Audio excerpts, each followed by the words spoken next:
Today, I want to explore with you a topic which I think is one of the most complicated and in some ways problematic aspects of Jewish life, but really a core feature of Jewish life, and that is prayer. And I want to ask two questions about Jewish prayer. One is, what is our stance? What is our religious posture and attitude as we stand before God? And the second question I want to ask is, how can we find meaning and relevance in the Jewish practices of prayer when Jewish prayer is about prescribed scripts, the laws of prayer, the words we have to say over and over again every day, 3 times a day? How can that be meaningful for us? So before I begin, I want to set a little bit of a conceptual framework that hopefully will connect today's session with what we've learned yesterday. And that's to return to David Hartman's question about the nature of religious anthropology. What is the kind of religious personality? What is the kind of personal disposition and stance toward the world that a religious person has? And there's really 2 models in the Bible for 2 different religious orientations, 2 different religious anthropologies. One model is Genesis 18, and we know this is David Hartman's beloved text and favorite model. This is the story of Abraham in Sodom and Gomorrah, when God informs Abraham that he's going to destroy the entire city. And Abraham's response is, how can you do this? Far be it for you, judge of the world, not to deal justly. And Abraham argues with God, and he's defiant. And he manages to convince God to change God's course of action. And from this chapter, David Hartman emphasizes the theme of human dignity and autonomy and assertiveness and initiative as the founding religious anthropology of Judaism. And that's the theme that he will highlight and the motif that he will highlight throughout his writings. But of course, it's not the only Abraham of the Bible. There's another chapter that also deals with Abraham a few chapters later in Genesis 22. And this is the story of the binding of Isaac. When God says to Abraham, take your son, your only son, the one you love, take Isaac, and offer him as a sacrifice on the mountain. And what does Abraham do? He's silent, he obeys, he takes the wood, he takes the knife, he goes to the mountain, he binds his son, he lifts the knife, and he's willing to sacrifice his son for God. And this is a religious orientation of self-sacrifice, surrender, submission, even submitting one's sense of righteousness, one's sense of ethics and morality, submitting one's own will to the will of God. For many thinkers throughout Jewish history, this is the orienting religious anthropology of Judaism. This is the main principle of how a person should stand before God in the world. One should stand before God in a posture of surrender and submission. Now, we know from our studies yesterday that David Hartman did not like that religious orientation. He did not think that the Akedah was a constitutive principle, was a founding, defining principle for all of Jewish life. It was one story, it was a deeply troubling story to him, but it wasn't meant to be a story that should model how we shape our religious life. But he was always in dialogue and confrontation with other thinkers who did see the Akedah as the religious orientation for one standing before God. So yesterday we talked a lot about Talmudic Judaism, the interpretive community. And certainly in that context, it was easy to understand how David Hartman could argue for and celebrate the perspective of human initiative and creativity and independence and autonomy in their pursuit of interpreting Torah, the Talmudic enterprise. That was perhaps an easy case to make. But what about prayer? What happens when we turn to prayer? Can you make that same case? And I want to study with you now some of the rabbinic texts about prayer and ask, what is the orienting religious anthropology in the experience of Jewish prayer and standing before God, is it, like David Hartman would say about Genesis 18, is it one of human boldness and autonomy and dignity, or is it one of surrender and submission? So let's turn, if everyone has their source sheets, let's turn to text number 1, Mishnah Brachot.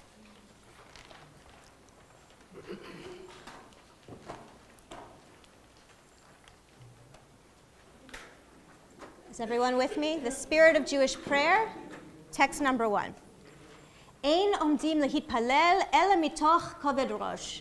One should not pray, or we do not stand to pray, unless we have koved rosh, literally a heavy head. Chasidim harishonim hayu shohim sha'a achat u'mitpalalim. The early pious ones would tarry for 1 hour, perhaps meditate or breathe, shohim, for 1 hour before they would rise to pray, kedei sheyikavnu et libam lemakom, so that they could direct their hearts to God. Even if a king were to greet him, he may not return the greeting. Even if a snake were to be curled on his heel, he may not interrupt. This is a fabulous text. Let's unpack this line by line. Ein omdim lehitpalel. We do not rise to pray. When the rabbis of the Talmud talk about tefillah, prayer, they're referring to the Amidah, the standing silent prayer, right? Baruch atah Adonai, this prayer that we say 3 times a day, which is the center of our prayer service. And here in the Mishnah, the rabbis are saying we shouldn't jump into the Amidah, right? Prayer is not something, it's not fast food. We can't just rush in, recite the Amidah, and rush out. The early pious ones would actually shohim, I'm going to translate this as meditate. They would do some sort of a preparation for an hour before they would rise to recite the Amidah. And they did this in order to establish what we call kavanah. Kavanah really means intention or focus or concentration. It has also come to mean the inner spiritual meaning of what you do. In order for them to be able to concentrate and focus and have deep inner meaning to their prayer, they couldn't just rise to pray automatically. They had to prepare for a full hour. And then once they were in that state of the Amidah, of standing before God, even if the Prime Minister of Israel or the President of the United States or the Queen of England were to walk into the room and you're in the middle of your Amidah, you wouldn't interrupt.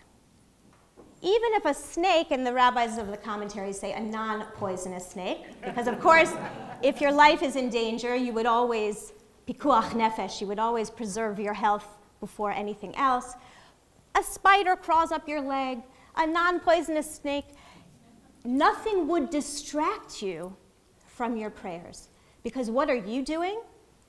You are standing before God, right? This is serious business. The rabbis imagine, and the way they talk about the Amidah is they imagine that prayer is an encounter with God, and the metaphor for them is always that God is king on a throne. So when we rise to pray and we take our 3 steps forward and we bow, it's as if we are entering the divine throne. We are approaching the divine king, and we are standing before the king of the universe, which is why if a king of England, right, or a prime minister of Israel were to walk into the room, it doesn't matter. I'm talking to the king of the universe. Right? This is serious business. The rabbis were constructing a system for how we could stand before God in the aftermath of the destruction of the temple. And if you remember, in the time of the temple, access to God, encounter with God, was very limited. You had to be a priest to even get into a certain area of the temple, and you had to be the high priest, and only 1 day a year on Yom Kippur, in order to enter the inner sanctum and to really encounter God's presence. But now we're in the Rabbinic period, and the rabbis are constructing a system where every human being can have access to God. Every human being can enter the divine throne. But it's still serious business, and we have to rise to pray with koved rosh. Now, how are we to understand what a heavy head means? It's often translated as a mood of reverence, a mood of seriousness. The rabbis of the Talmud that are trying to interpret this Mishnah, they come up with a lot of different suggestions and sources for how to understand this expression of heavy head, because it's a strange expression.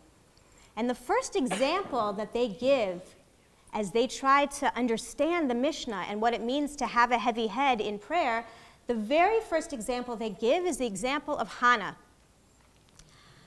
This is a story in Tanakh, in the scriptures, in the book of Samuel. Hannah, like many of our matriarchs, many of the women in the Bible, is infertile. She's barren. And every year she comes to the temple in Shiloh with her husband and her husband's other wife, who's like fertile myrtle. She's got lots of kids. And poor Hannah is barren.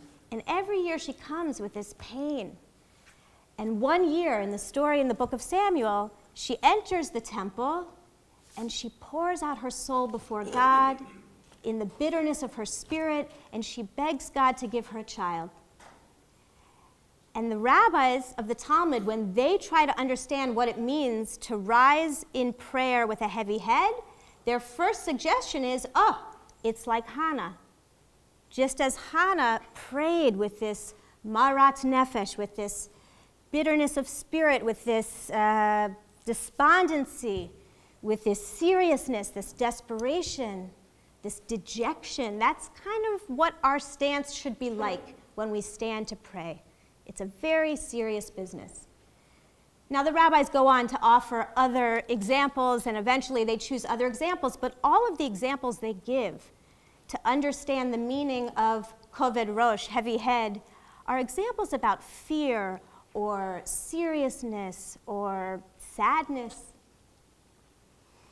And so from this perspective and from this text, you might make the case that the religious stance and the religious posture in prayer is a posture of surrender, a posture of submission. In fact, when Rashi translates koved rosh in his commentary, he says that koved rosh is hachna'ah, surrender.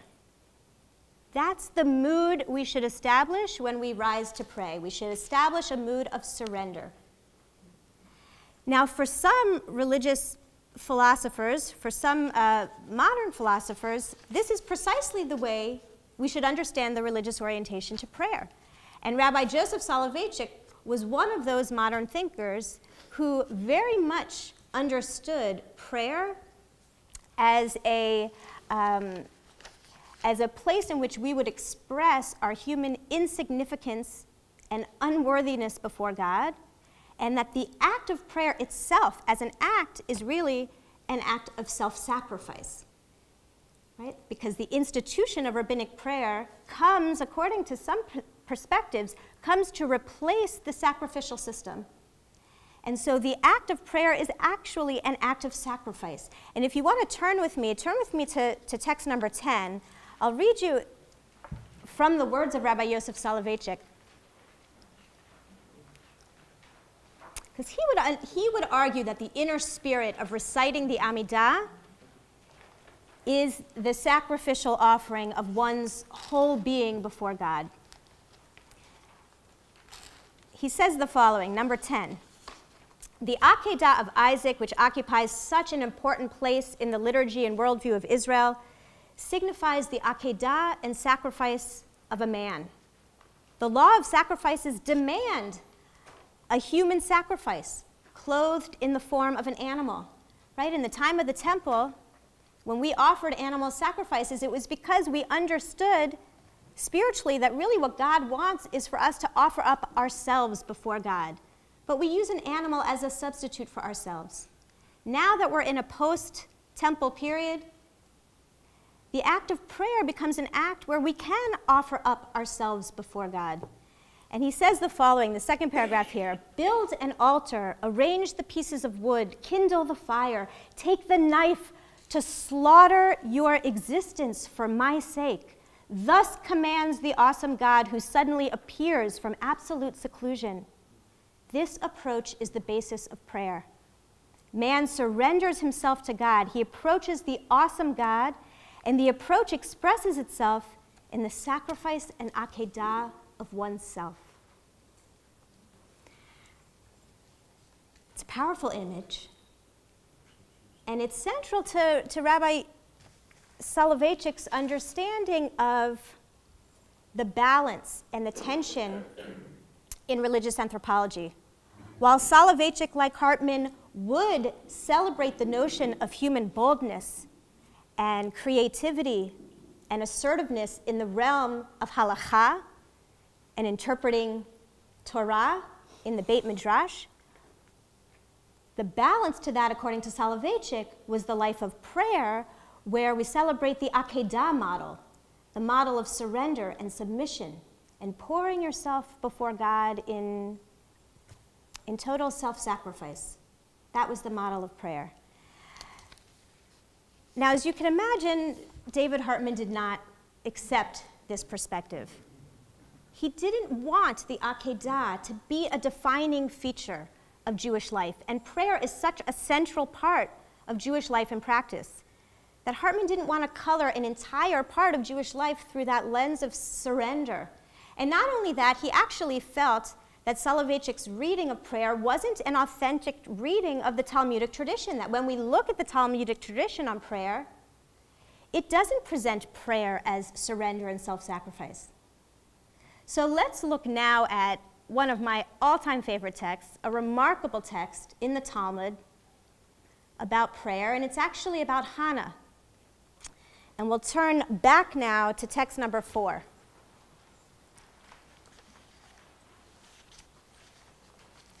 I know those who studied with me yesterday know that I say almost of every Talmud text, this is my favorite one, but this is really, this is a good one. This is the best one.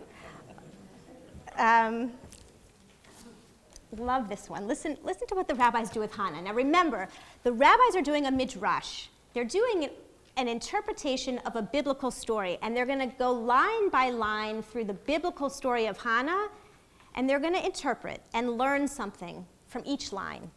So they start this whole discourse about Hannah, and I've just given you a selection from it. It's quite a lengthy series of midrashim about Hannah. They start by saying, oh, how many important laws can be learned from these verses related to Hannah. Now, we can almost stop there. This is pretty remarkable. They're going to learn halakha l'maseh, practical normative laws about prayer from Hannah. Right? I have to just say as an aside, pretty remarkable that the rabbis choose a woman as the model for the laws of prayer, when according to most perspectives, the rabbinic system does not understand that women are even obligated to daily prayer. But they pick Hannah as the model for how they're going to structure their halachot about prayer. And they say, now, Hannah hi medaberet al liba. In the biblical story, it says when she went into that temple, she was speaking in her heart. Right, this deep, heartfelt prayer that she was pouring forth to God. Mikan, from here, say the rabbis, we learn that one who prays must direct one's heart towards God. The Hebrew here is ikaven et liba l'makom, which is very similar language to the Mishnah, which said that we have to establish koved rosh, we have to establish a heavy head, and that the early pious ones would meditate for an hour so that they could yikavnu et libam lemakom, that they could direct their hearts to God. And the rabbis say, where do we learn that we need to direct our hearts to God, that we need to have kavanah in prayer, that we need to have concentration and inner focus?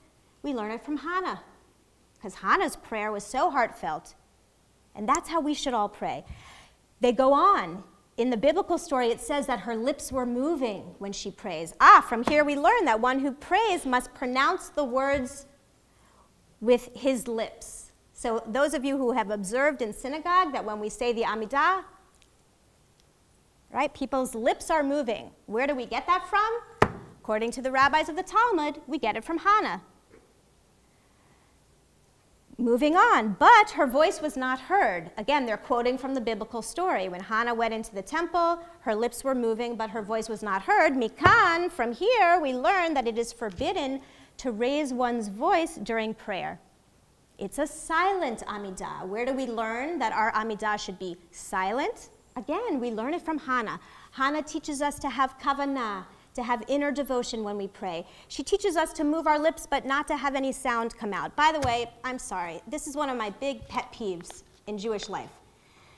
And I hope to dissuade you of this misconception. I think there's a misconception in the Jewish world that if you're really pious, when you pray, you're going to go, right? According to halakha, you are not to make a sound when you pray the Amidah. And sometimes you might need to, in a gentle and loving way, remind the people around you in synagogue that actually, according to rabbinic law, the silent Amidah is meant to be silent. Now, part of this is because we're emulating Hannah, and maybe this is the best way we can establish that inner devotion is to be quiet. We have to cultivate the skill of silence in Judaism. Gosh, we are so loud. Always talking, always with the words and the noise, okay? So maybe part of the experience of the Amidah is silence. But I also think there was a practical basis for this law, which is that in the time of the Talmud, we did not have a printing press. People were supposed to recite these 18 benedictions. It's quite a lengthy prayer. They're reciting it by heart. And if you're in the shtibel and davening the Amidah by heart because you don't have a siddur, and the guy next to you is being so pious, habja, habja, habja, habja, it is distracting, right? So there may be both a spiritual reason and a practical reason, but just for you to know, it is a silent Amidah.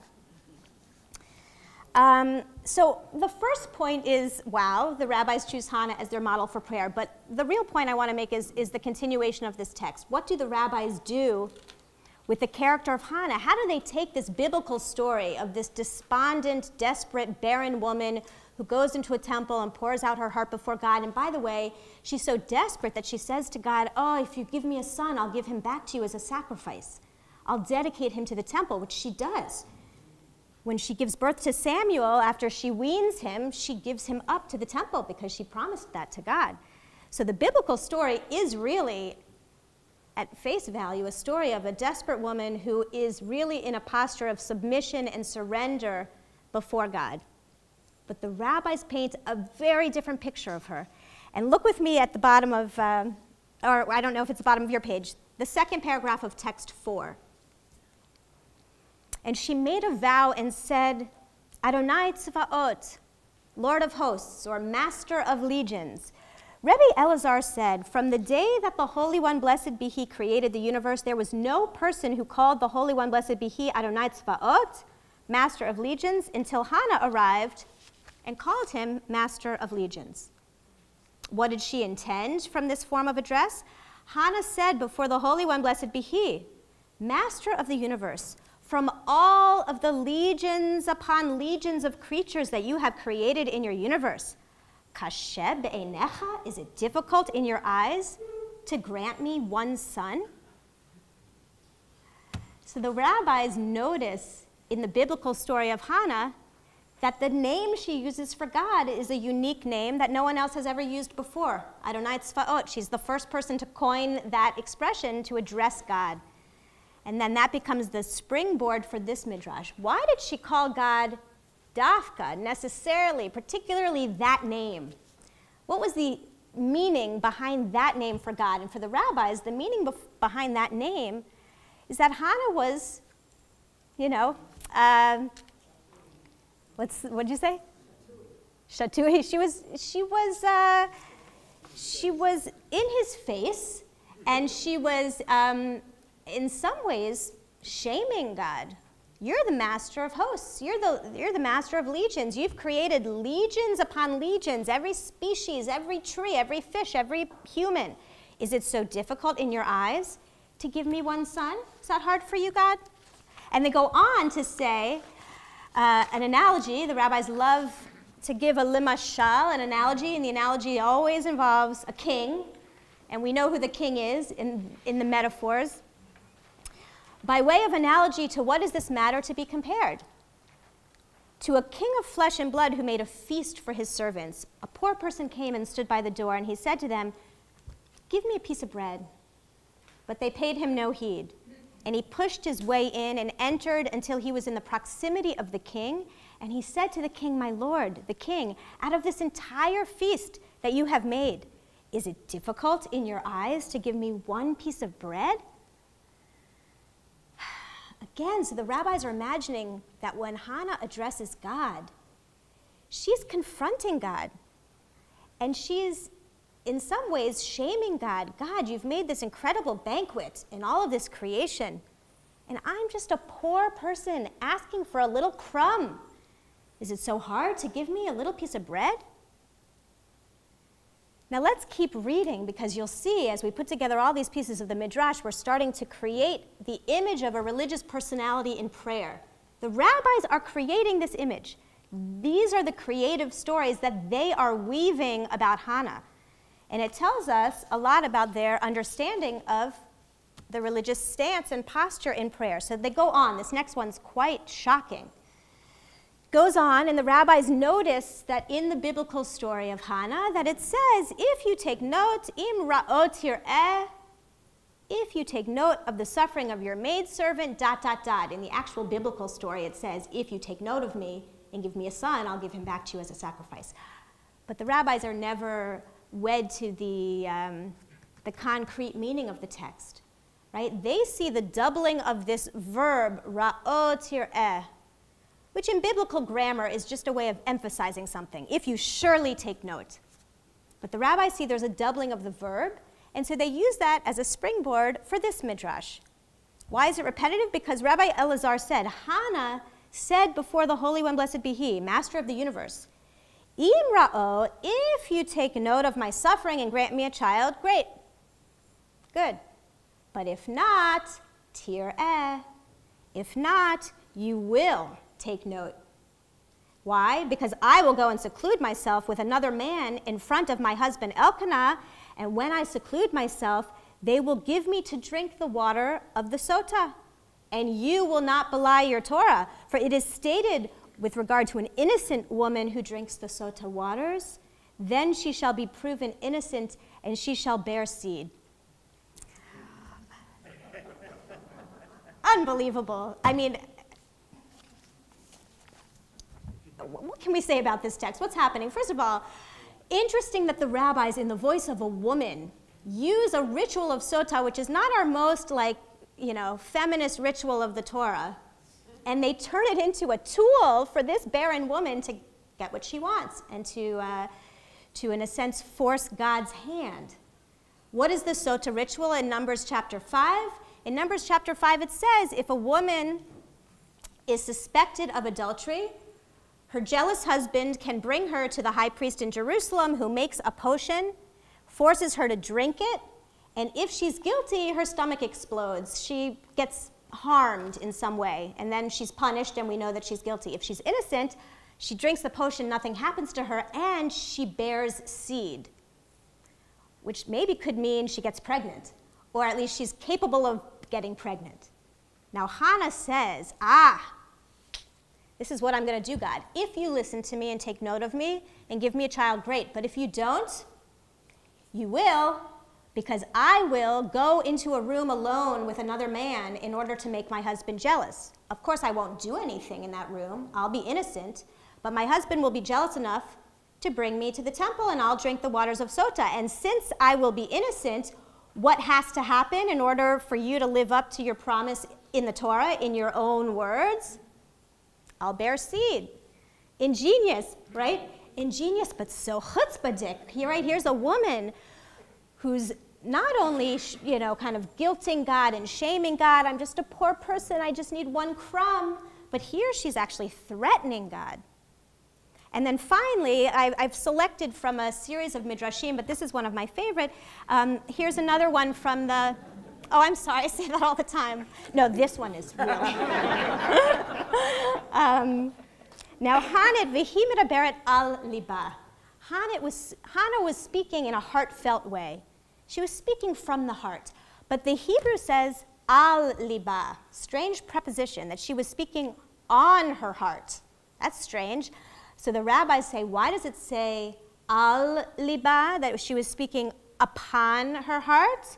Rabbi Elazar related in the name of Rabbi Yossi ben Zimra that Hannah's plea made reference to matters that were physically on her heart. She said before him, Master of the universe, of all that you created in a woman, you didn't create a single thing for naught.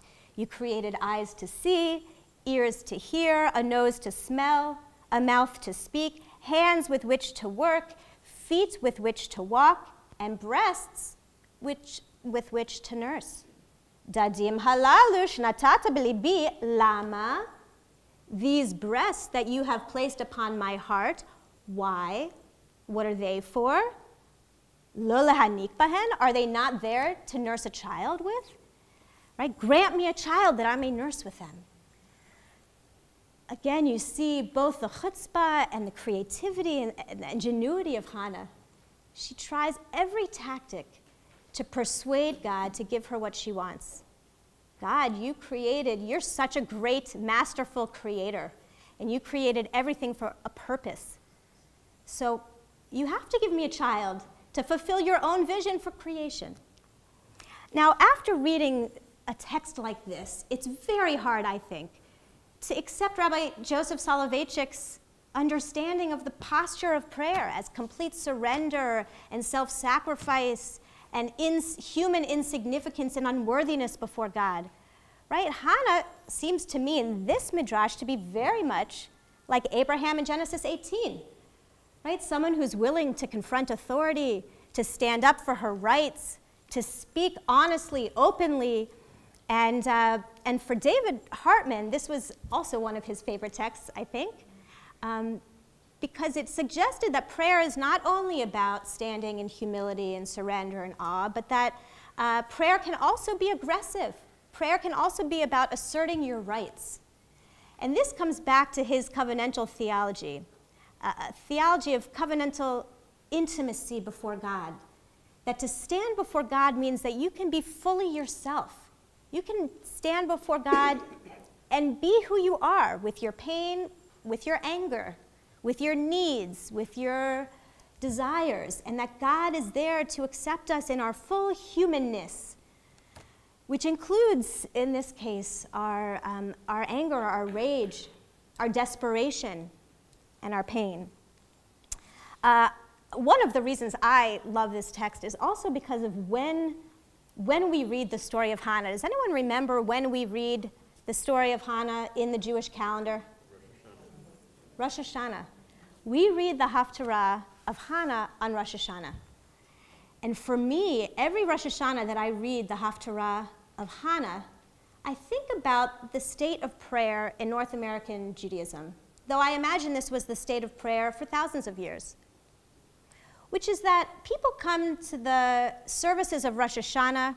Sometimes people are only coming to synagogue once or twice a year. And the liturgy of Rosh Hashanah is so daunting.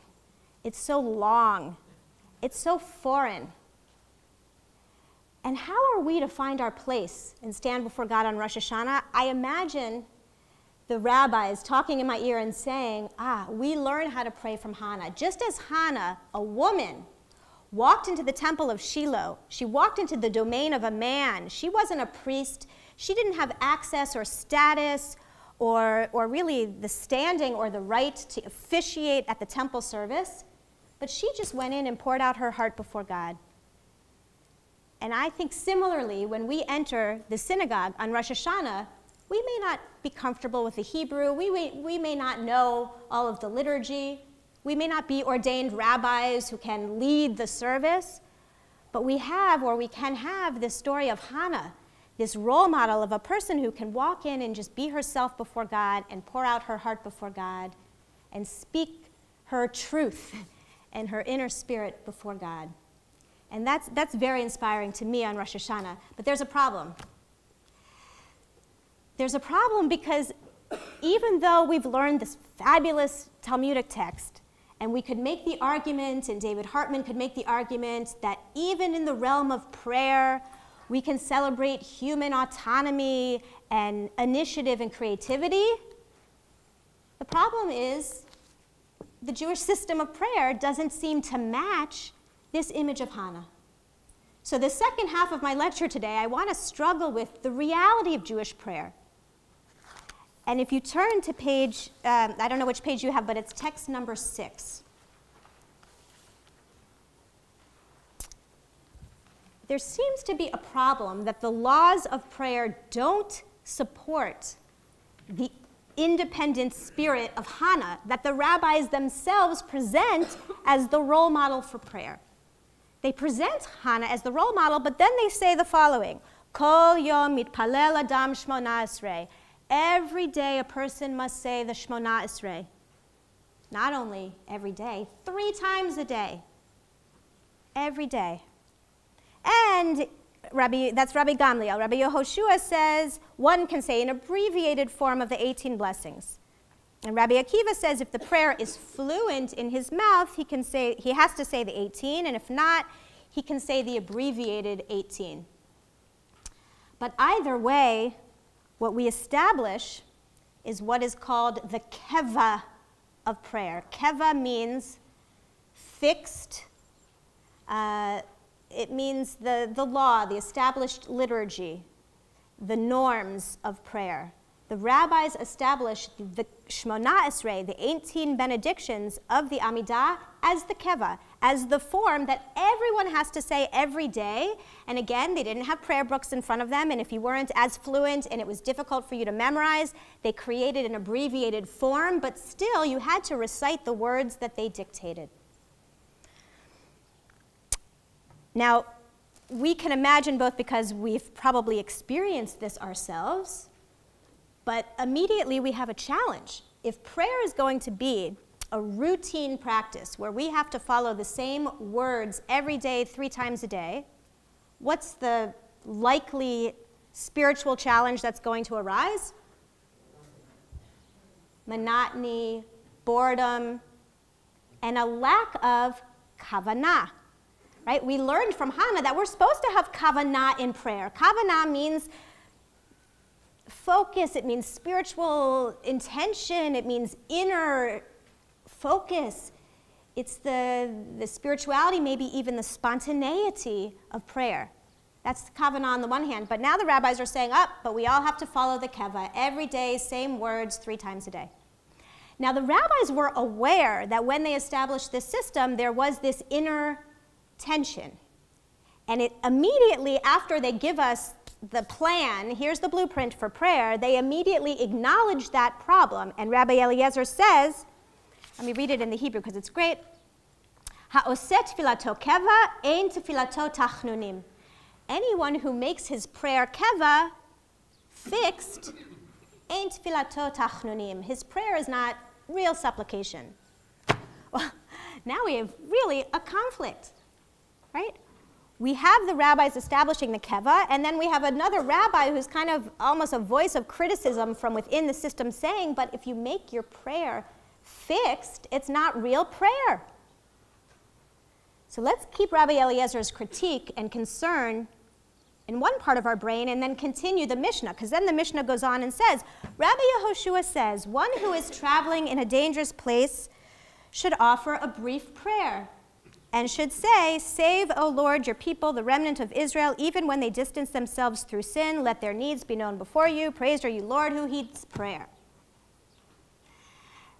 And this, I find this comical. I don't know if the rabbis meant it to be comical, but there's something very comical about this section of the Mishnah. Because essentially what the rabbis are saying is, when you are really scared, you're on an airplane and there is horrible turbulence, you're walking in a dark alley and someone is following you. You are in danger, you're in a foxhole. What's the human instinct in a moment like that? To pray. And how do you usually pray when you're on a shaky airplane or someone's chasing you down a dark alley? You ask God, so it's going to be petitional, but you pray spontaneously. God, help me, please don't let me crash, right? That's the natural human instinct. The rabbis here are saying, okay, when you're in a foxhole, here's the script. Here's the keva. These are the words, memorize them. Because when you're on a shaky airplane or you're in war and you're sitting in the bunker and the bombs are coming, you're going to recite this script. Right? What is going on here? Clearly the rabbis are struggling with situational prayer. And they are emphasizing and preferencing not personal, spontaneous, situational prayer, but they're preferencing keva, a fixed form of prayer. And by the way, did you notice in this fixed example, this fixed form of prayer, grammatically, how we are praying? Are we praying in the singular or in the plural? We're praying in the plural, and actually every single blessing of the Shemona Esrei is in the plural. Even when I stand before God in my personal, private Amidah and I encounter God, according to the Jewish system, the institution the rabbis are constructing, we don't stand as individuals before God, we stand as part of a collective. And we speak in the language of community. And we speak in a language that someone else determined for us and that everyone else says as well. So we have a tension, right? How are we going to understand the tension between the need for some sort of an inner spiritual meaning for prayer and kavanah with this fixed form of prayer?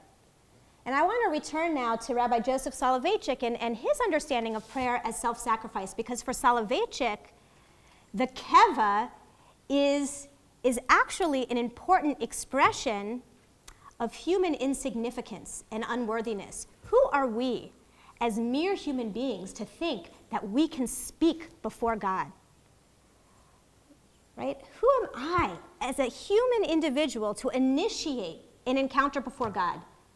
I don't have the right in my own words as a limited, unworthy human being to approach God in prayer. My right to stand before God in prayer comes solely from my membership in the community, and I am bound by the traditional forms of language because the religious stance of prayer is one of self-surrender and human insignificance, and I can only pray based on precedent. So free, spontaneous prayer for Soloveitchik is actually arrogance, human arrogance. Who are you to think that God is so approachable that you can just pray in your own words? And for Soloveitchik, that would make sense of text like number 7.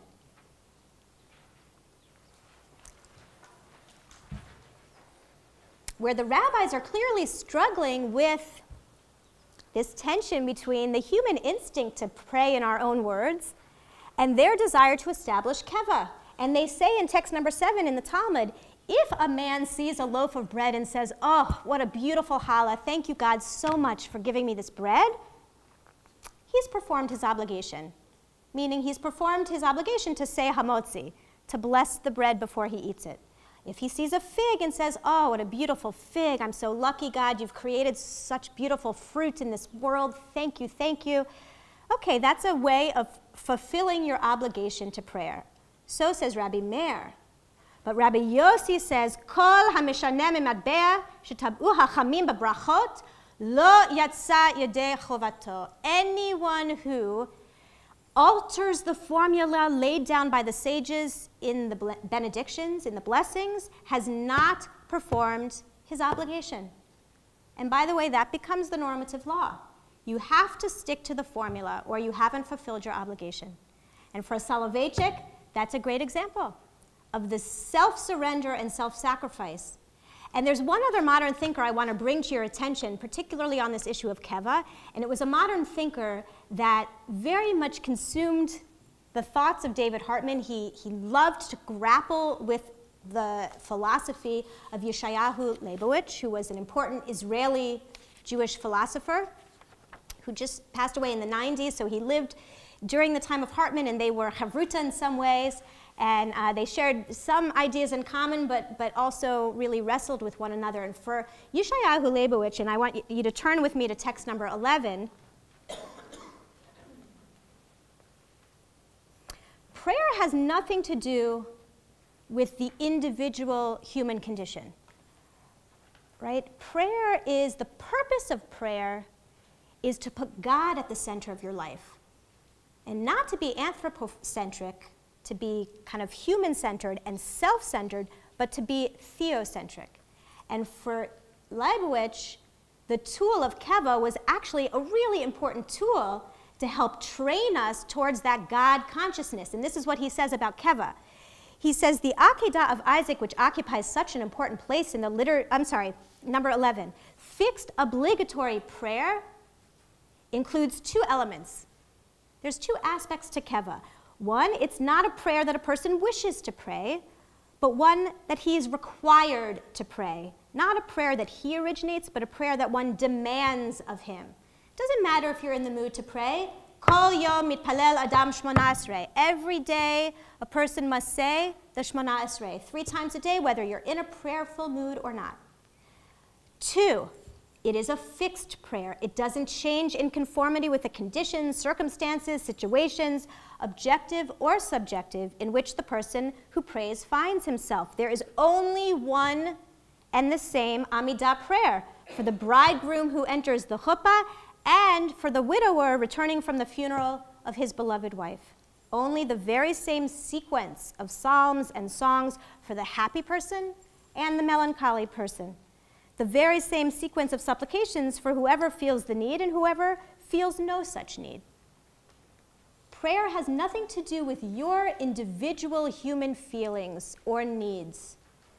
Prayer is a mitzvah like all other mitzvot, and for Yeshayahu Leibowitz, his philosophy of mitzvot is that the mitzvot train us to worship God through subordination and submission to the will of God, that we surrender our human will for God's will.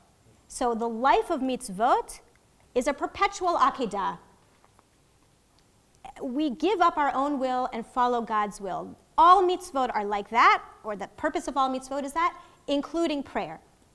And this, for Leibowitz, is meant to rescue us from our arrogance, from the idolatry of self-worship and putting ourselves at the center. So actually, for Leibowitz, the more disinterested prayer can be, the more removed you can make yourself from your own human situation and pray by rote, purely by rote, with no inner feeling, the better.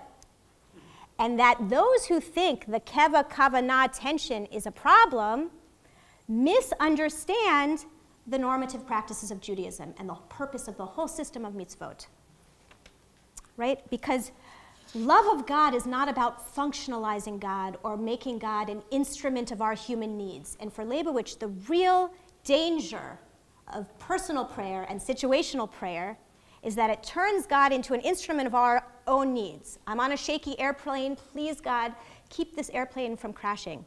As if God is meant to be there to serve our needs and to dispense goodies from the sky, like the HMO and God dispenses medicine to us, or gets us out of bankruptcy, or, right?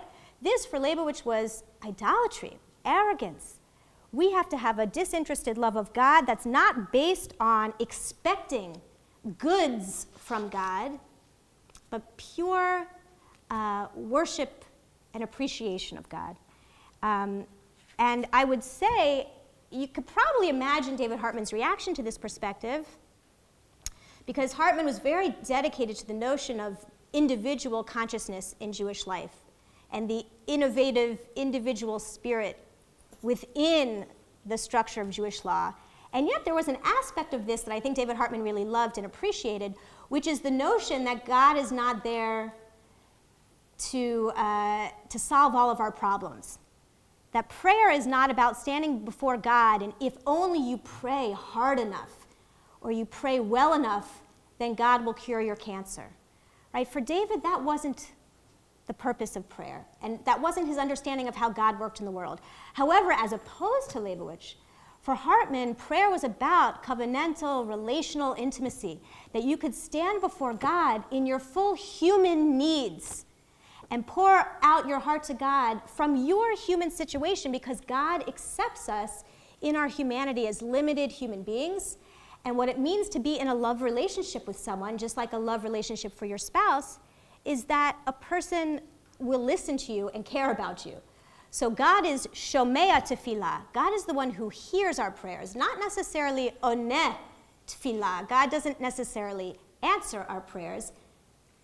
And when we pray, we shouldn't think of prayer as an instrument or tool for, getting God to give us what we want. But certainly, Hartman did not accept Leibowitz's ideal of disinterested worship, where you remove completely any self, any independent spirit or meaning or emotions during prayer. Make no sense to David. It also made no sense to him because he grew up in a religious home where he stood next to his mother, a deeply religious, spiritual woman who would pray in a heartfelt way, and he often talked about observing her prayers. And for her, he would say, this is ridiculous. If you had told David Hartman would say, if you had told my mother that her prayers were supposed to be like an akedah and she was supposed to give up all emotions and all spirit, right? For his mother, she could talk personally and openly to God in an intimate relationship of love. And that was a model for Hartman. And yet, for Hartman and for all of us, we still have to wrestle with the reality of this system of keva and kavanah. And how are we going to do that? I think that the thinker who best articulates the tension of keva kavanah, and I think also suggests the best, not solution, but the best approach to how we can live with the tension of keva and kavanah, is Rabbi Abraham Joshua Heschel. And while David Hartman had some differences with Heschel, I would say of all the thinkers, he appreciated Heschel's theology the most on prayer. And he said that he would say that the absolute best book on prayer is Heschel's book, Man's Quest for God. And I want to read on text number 12, this fabulous excerpt from one of Heschel's essays on prayer that has always really helped me grapple with this tension between keva and kavanah. And I want to read the whole piece from Heschel to you because he's so poetic in the way that he writes. I want you to hear his voice. Text 12. Prayer is an event that comes to pass between the soul of man and the Word. It is from this point of view that we have to distinguish between two main types of prayer: prayer as an act of expression and prayer as an act of empathy. The first type comes to pass when we feel the urge to set forth before God a personal concern. Here, the concern and even the mood and the desire to pray come first, and the word follows. It is the urge to pray that leads to the act of praying. While it is true that the prayer of expression is a common and universal phenomenon, it is inaccurate to assume, as most people do, that prayer occurs primarily as an act of expression. The fact is that the more common type of prayer is as an act of empathy.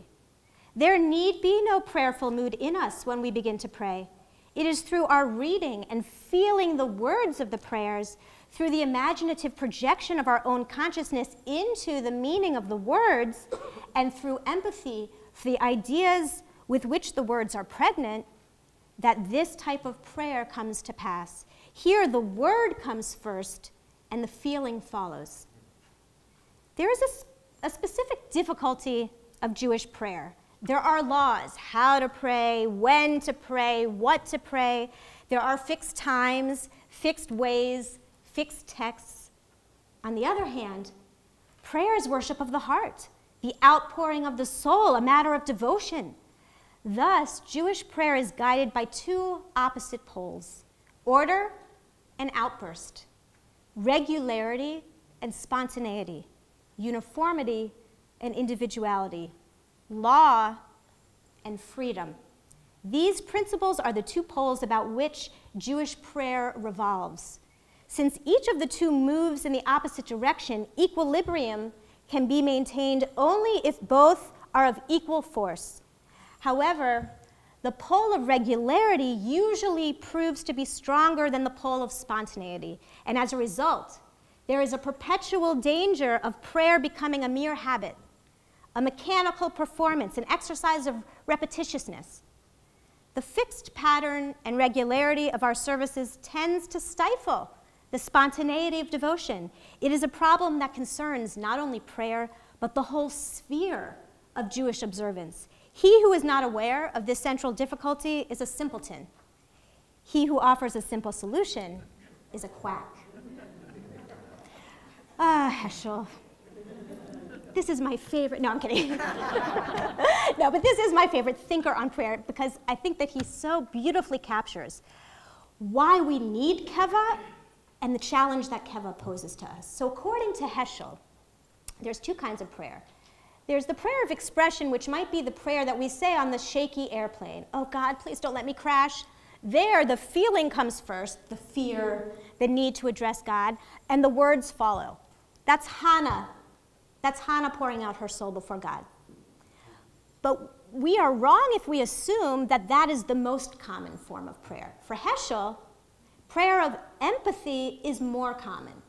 Prayer of empathy is when we open the Siddur, the words are already there. Please, God, rebuild Jerusalem, our city. Please, God, bring us out of exile. Please, God, right? And there, through reading the words of the liturgy, we then come to feel and empathize with what we are reading. And that's, according to Heschel, the goal of Keva, right? The goal of communal prayer, the goal of being forced to recite the same words every day is that it becomes a tool to raise our consciousness and our empathy to the collective needs of the Jewish people. And it ensures that we don't wait until the mood strikes us to pray, right? If we were to wait until the mood strikes us to pray, how many people would pray every day 3 times a day? And the same is true, by the way, of the whole system of brachot.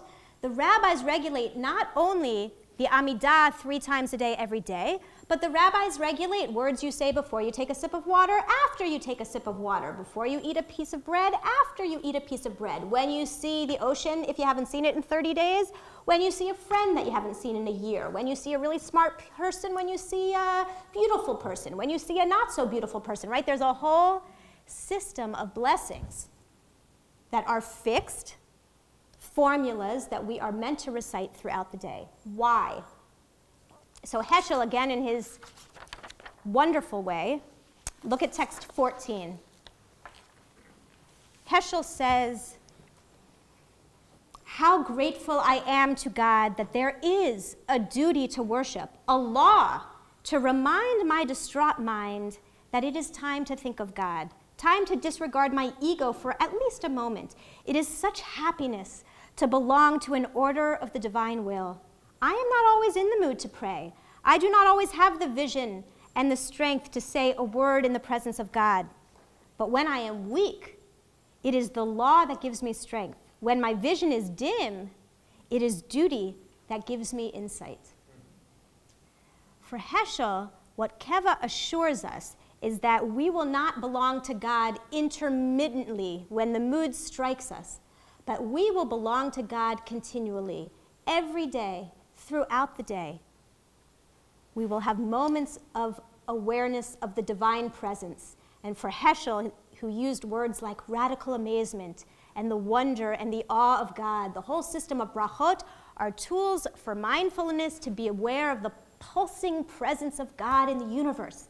At every moment, with every, with a sip of water, with a bite of an apple, with a new blooming tree, right? That you can feel God's presence in the universe, and the keva, the fixed words of prayer, are a spiritual tool that helps us deepen our relationship with God. It's not meant to deaden our relationship with God, and that's why Heschel was so frustrated with the American synagogue. Famous speech, and I don't know, maybe there's a rabbi, maybe not here, but in the rabbinic group, I'm sure there was a rabbi who was present. This was in the 1970s, when Heschel went to the Rabbinical Assembly Convention. This is the Convention of Conservative Rabbis.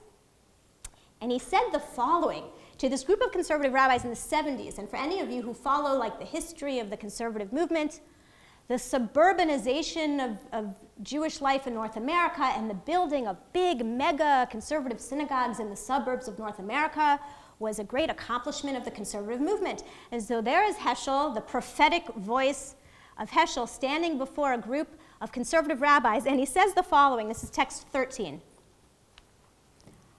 Our services are conducted with pomp and precision. The rendition of the liturgy is smooth. Everything is present, decorum, voice, ceremony, but one thing is missing, life.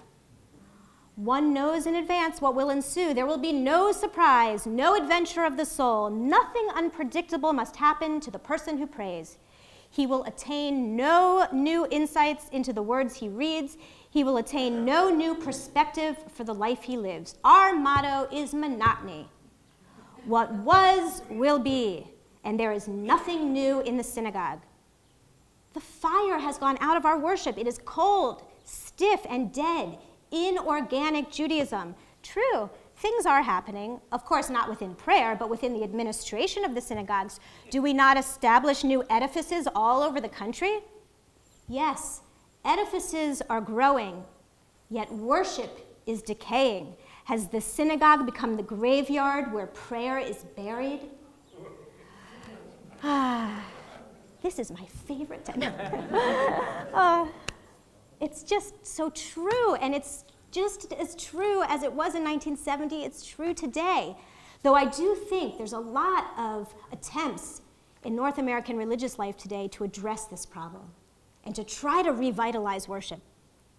And I'm sure that Rabbi West in his synagogue is one great example of a synagogue that's deeply aware of the tension, the beauty of the keva, the need to have the continuity of the Jewish tradition and the collective communal consciousness of Jewish prayer, that we don't stand alone in prayer before God, we stand as a community.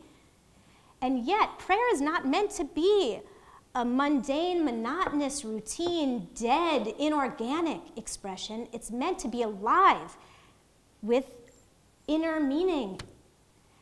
And I'm just going to end with one text, and then we'll have time for questions and discussion. The rabbis who set up this system, as I pointed out in the beginning, they were aware of this problem. Right? Rabbi Eliezer immediately said, immediately after the rabbis say, Kol yom mitpalel adam shmona esrei, every day a man says the Amidah, and immediately Rabbi Eliezer says, wait a minute, if you make your prayer fixed, it's not real prayer. So what's the solution, or the grappling, the wrestling with the solution? Let's end with this text. Go back to text number 8.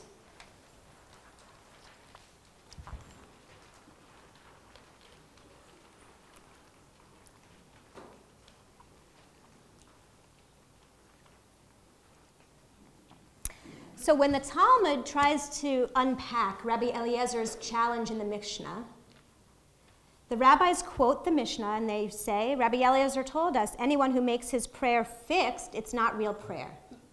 But the rabbis have already established the system of fixed prayer, so clearly they have to understand Rabbi Eliezer in a way that doesn't undermine or reject the notion of having a liturgy, but still addresses Rabbi Eliezer's critique and his challenge. How do we have a liturgy and laws of prayer and not make it too rote so that it's real supplication?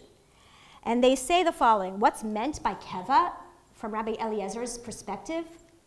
Rabbi Yaakov Bar Idi said, in the name of Rabbi Yoshaya, anyone whose prayer is like a heavy burden to him. Right? If you recite your Amidah like it's a task to check off your list, it's just a burden, I got to get through it as fast as I can, that's not real supplication. So part of it is the way we say the Amidah. Don't just try to dispense with it. Don't treat it like a burden, but celebrate it, right, as a tool for spiritual consciousness and for encountering God. The rabbis say, whoever doesn't say it in a manner of supplication. So for the rabbis, Rabbi Eliezer's challenge is about tone in a way, right? We shouldn't be tone deaf to the music of the liturgy. We should say it in a way, say it with feeling, right? It's like when I used to play piano as a kid and I would practice the same piece over and over. Come on, play it with feeling. Same thing I think the rabbis are saying about the Amidah. Say it with feeling. But here's another suggestion. Rabbah and Rabbi Yosef both say whoever is not able to insert something fresh in it. So now, not only are we talking about the fixed prayer and the attitude we have towards the liturgy and the tone and the feelings with which we, say the words of the liturgy, but actually these rabbis are suggesting we insert something spontaneous, something personal in our own words. But immediately another rabbi says, well, I could insert something fresh, but I'm afraid to for fear that I should become confused.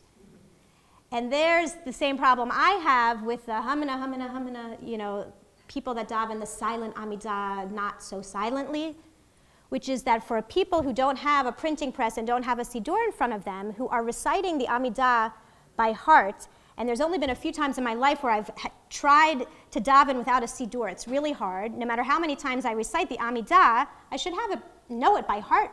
But if something throws you off, it's a very long prayer. If someone talks or there's a noise, and then you skip one by mistake, or you get off of it's like a mantra. Once you're in the rhythm of the Amidah, if anything throws you off, you might forget something or make a mistake.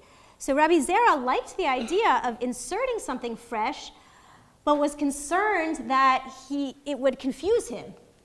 And so eventually, we don't have time to look at all the texts, but eventually there came to be the idea that you could insert an individual prayer, particularly in the benediction that has to do with Shomea Tefillah, towards the end of the Amidah. Or even maybe more commonly today, there's the practice of reciting the entire Amidah, and when you're done with all the words of the Shemana Esrei, and this is how I do it, close the book, and now I, in my own words, trying to emulate Hannah, pouring out my soul before God in my own personal way, before I take those 3 steps back and complete the Amidah. But you say the whole keva, and then you still insert something new. And I think that rabbinic solution, or wrestling with the solution, is in line with the spirit of Heschel and Hartman, that we still celebrate the collective consciousness of Jewish prayer, and the notion that we stand before God as a community, and that we need the structure of prayer to ensure that we can empathize with not only our own personal self-focused needs, but actually the needs of the whole people of Israel and the whole world. That keva is powerful and necessary, but that we always maintain within the structure of halakha the spontaneous spirit of prayer. So I'm going to pause here, or stop here, and open for discussion. And I'm just going to remind you, as we open, we have about 20 minutes for questions and answers. I'll remind you kind of our journey this morning. We started with the question of what is the religious posture in prayer? Is it the Genesis 18 model of human dignity, autonomy, boldness? Or is it the Genesis 22 Akedah model of surrender and submission? And we saw that for Soloveitchik and for Leibowitz, prayer is all about self-sacrifice and surrender. But David Hartman did not accept that, and he didn't believe that was the spirit of the Talmudic tradition on prayer. And certainly the story of Hannah suggests for us a model of prayer where we can stand before God, much like Abraham stood before God, and argue, and be even defiant, aggressive, be ourselves, bring our voice, bring our anger, our frustrations, our pain. And yet, we got a system of keva. We have a system of laws, of liturgy, we say every day, 3 times a day, which has the danger of becoming monotonous, and the challenge for all of us to maintain the inner and creative spirituality in prayer. And by the way, as Heschel said, that's the challenge of all of Jewish life. All of Jewish ritual life, the life of Jewish law, could become mundane and rote and devoid of inner meaning. And the goal of living a living covenant is to make that Jewish life still relevant personally and spiritually to each one of us. So now I'll open for questions and comments. Yes, Wes.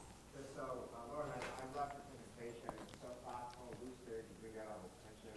Fabulous. But there's one thing that you don't discuss and the sources don't discuss. It's actually the most relevant thing to me as a rabbi at Temple Emmanuel. It covers how most people come to shul. Most people come to shul, not for God, but for community. Carol Kushner famously said, "Kohen comes to talk to God, Barkinkel comes to talk to Kohen." And most people that I know don't come to talk to God, they come to talk to Kohen. And the truth is, for many people, 2.5 hours is way long.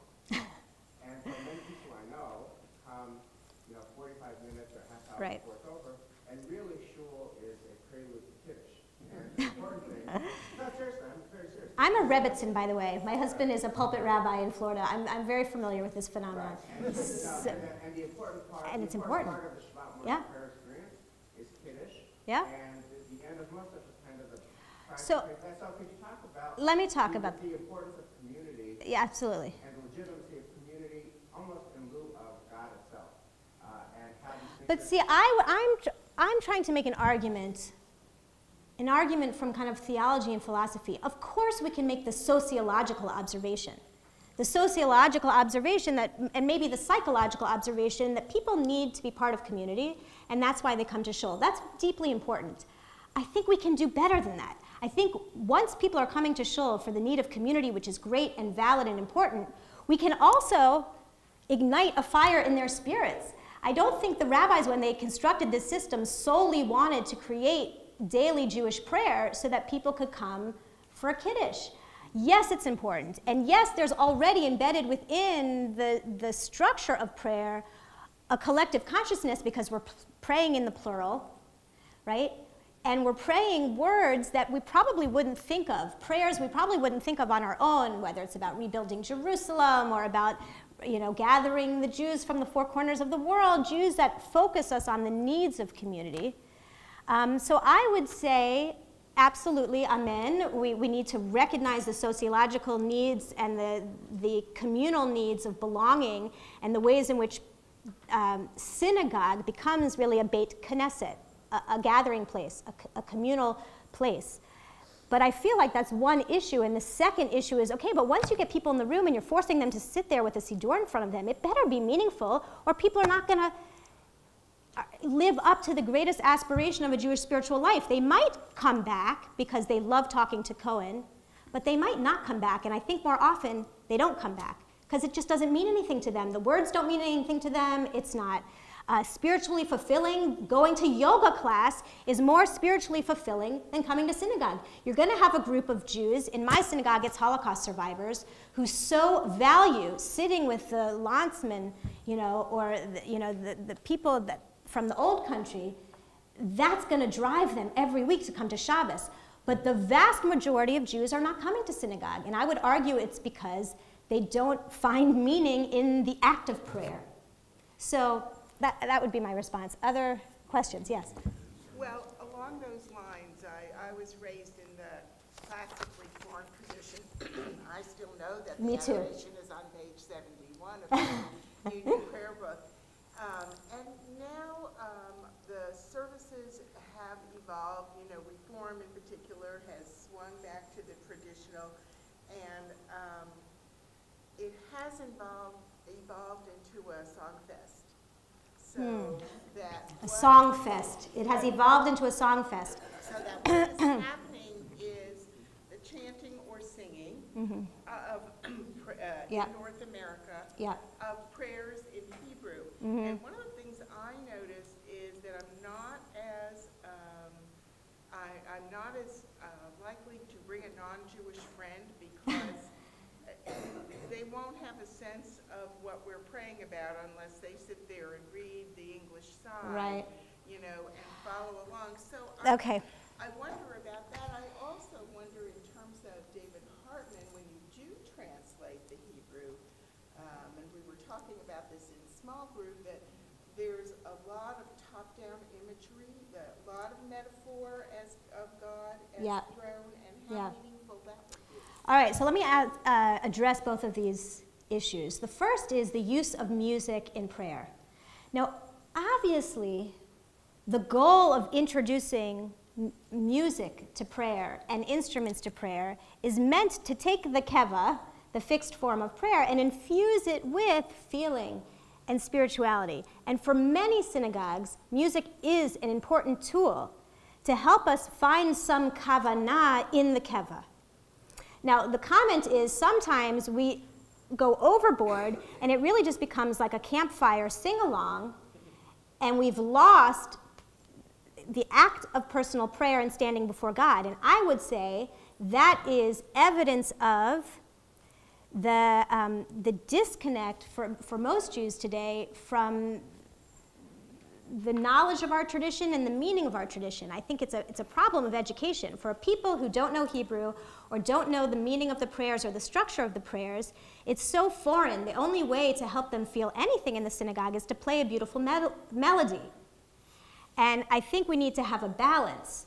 You know, my husband, when we moved to our synagogue in South Florida, we introduced guitar and keyboard and this beautiful, wonderful music to our Friday night service, which absolutely, I think, enlivens and enriches the prayer experience, but it's not enough. We also need to offer classes on prayer and learners, minyanim, to help people really enter into the language and the world of prayer so they can understand it and own it as their own. And that takes an investment of time that most Jews are not willing to make. So this is a pedagogical challenge that we have. And your second challenge, which is the challenge of the meaning of the prayers. What if I actually don't believe the words I'm saying? They don't resonate with me.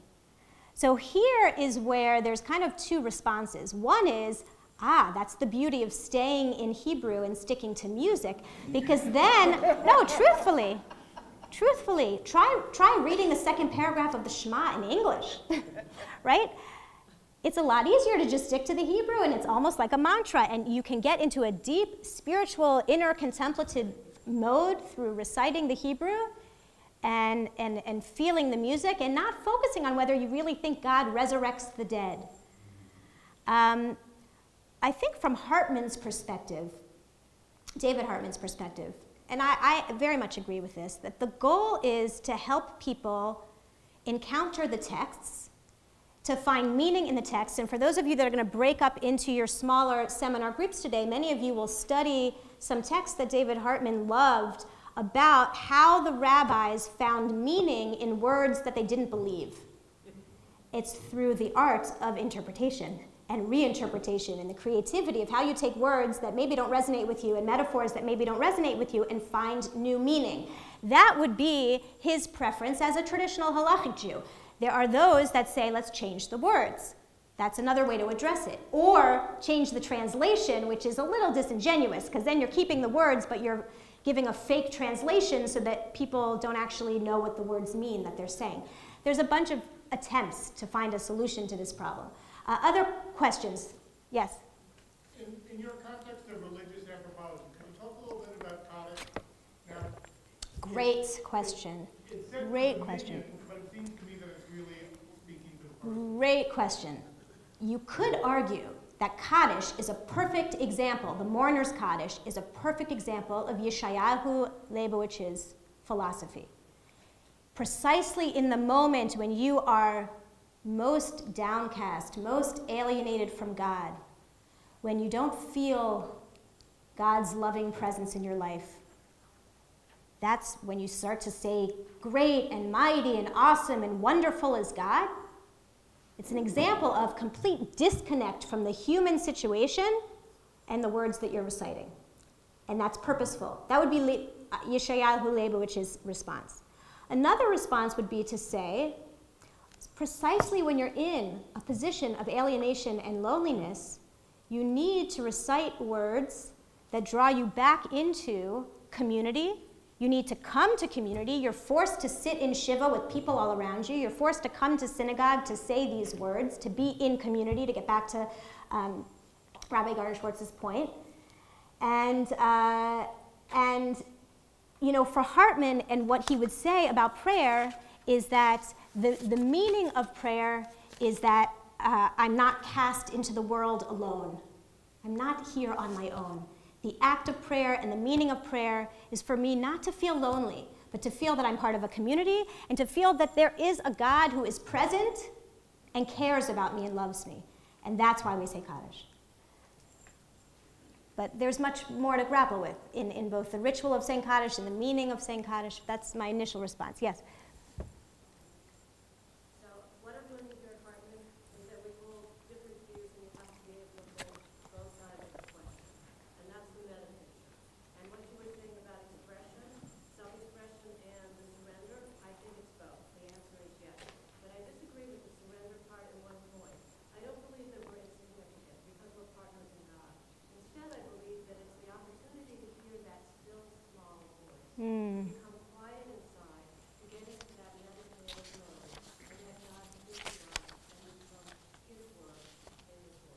Yep.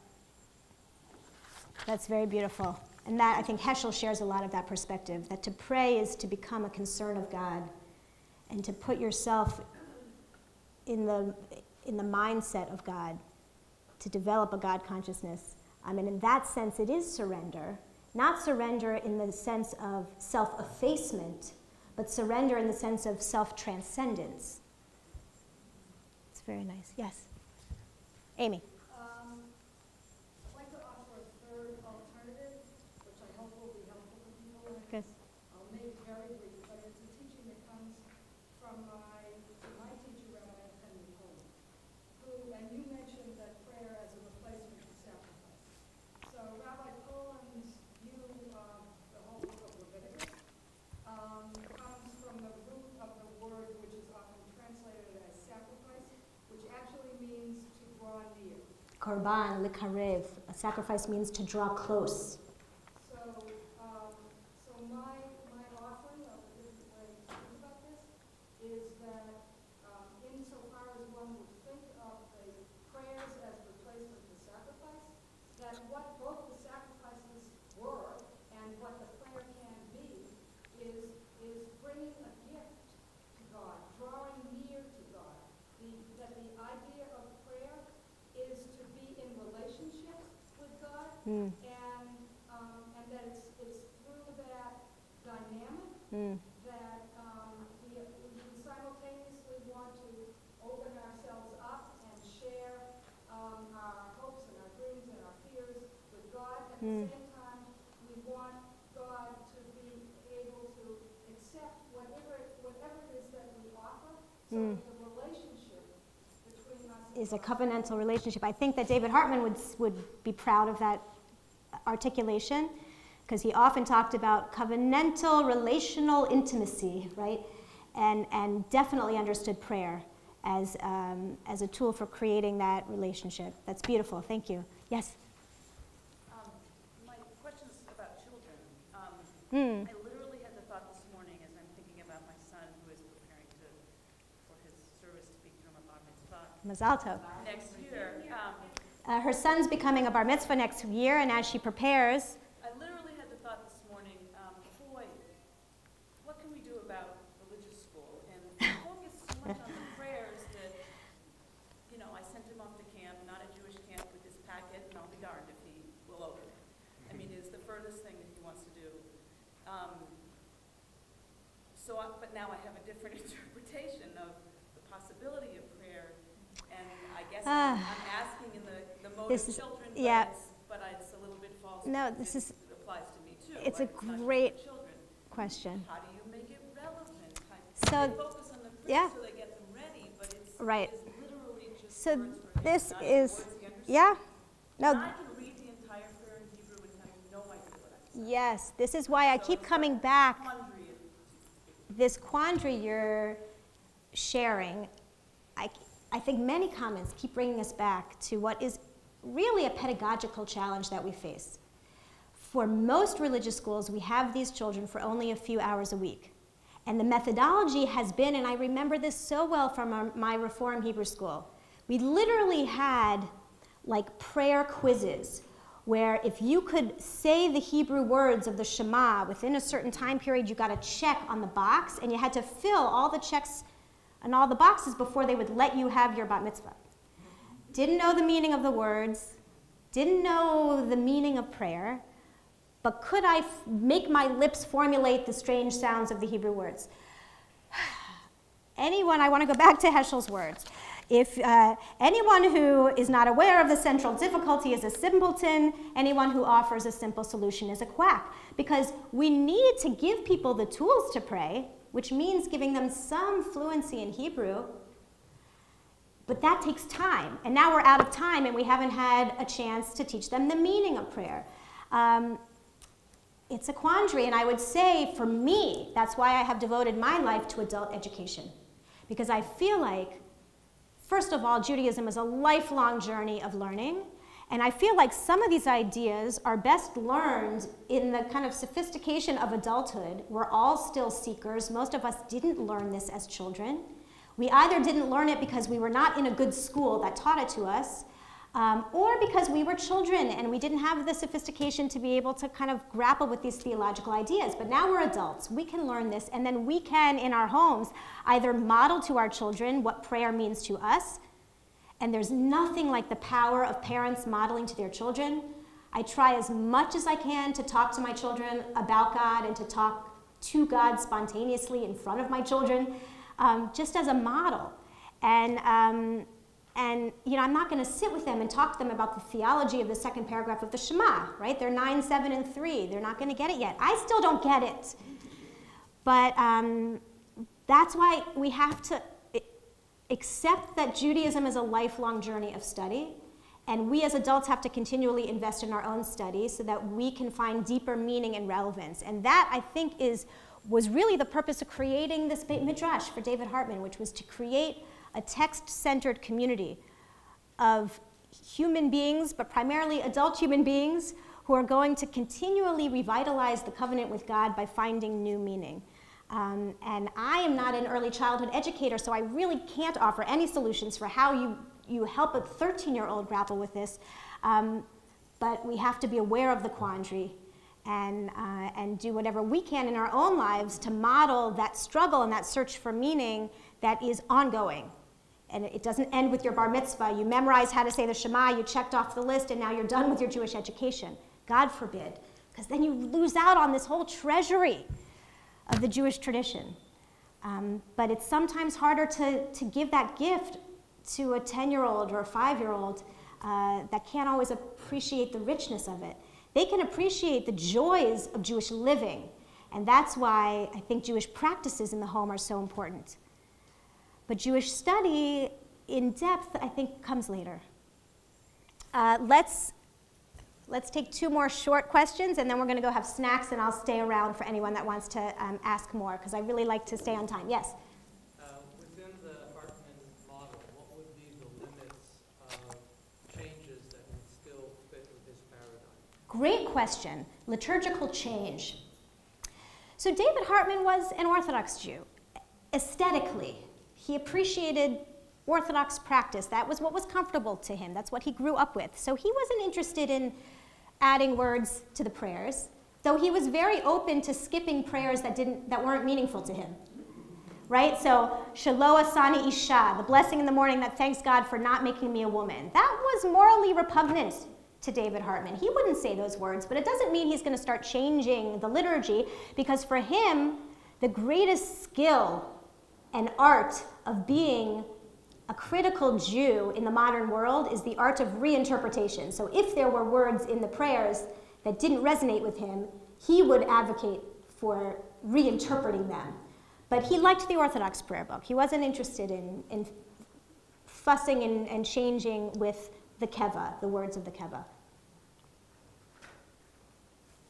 Oh, please. You may have just answered this question too, but I was wondering, some of our liturgy is based from 2,000 or 3,000 years ago. The problem is not just the struggle between fixed and spontaneous. The problem is that the fixed is very self-submissive and self-negating, and it seems like you almost have to park yourself somewhere else to stand before God, which is impossible. So I was wondering how. Yeah. So that's where, you know, I specifically didn't teach you Yoma 69b because I know that your afternoon seminar teachers wanted to teach you that. But that's where he got the title of his book, The God Who Hates Lies. And he specifically grapples with this question of how do you say words that don't ring true to you? And that the genius of the men of the Great Assembly, the genius of our rabbinic tradition, is they took words that didn't ring true to them in their lived experience of how God works in the world, but they found a way to make it meaningful. And that's the charge. That's his answer. Now we are a pluralistic institute, and there will be people here who say the answer is creative new liturgy. That doesn't happen to be my answer. It wasn't David Hartman's answer, but it is one of the answers, and it should be on the table, absolutely. And he was open to arguing with people who wanted to put other answers on the table, even if he thought they were wrong. But he wanted us to be creative and to think about the challenge. I'm sorry that I have to end because I really want to stick on our schedule, but I'm going to stay right here if there's a few more people that have questions. Thank you.